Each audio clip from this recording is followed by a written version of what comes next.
రేపటికి సిద్ధమా? అడగకుండానే అన్నీ తెచ్చిచ్చే అమ్మానాన్నల తరం రోజులివి. దీనికి తోడు ఏ చిన్న పని చేసే అవసరమూ ఉండటం లేదు.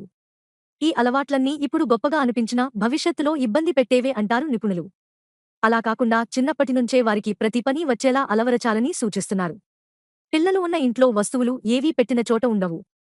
అలాగని ఎన్నిసార్లని సర్దుతాం, అందుకే ఎంతసేపైనా ఆడుకోనివ్వండి. తర్వాత మాత్రం వాళ్లే ఖచ్చితంగా వాటిని యథాస్థానంలో ఉంచాలనే నియమం పెట్టండి. ఒకవేళ చేయమని మొండికేసినా సరే, మీరే దగ్గరుండి ఓ వారం అలవాటు చేయండి. అప్పుడు దాన్ని ఓ పనిగా మార్చుకుంటారు.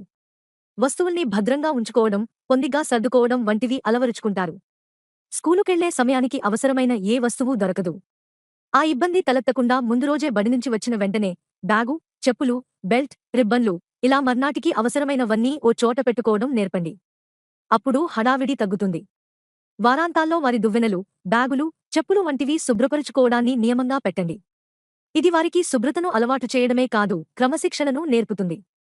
ఆరేసిన దుస్తుల్ని తేవడం, న్యాప్కిన్లు, తువాళ్లు వంటివాటిని మడత పెట్టడం, ఎవరివి వారికి విడిగా పెట్టడం వంటివి చేయించండి. ఆ పని తనది కాదు అన్న భావన పోతుంది.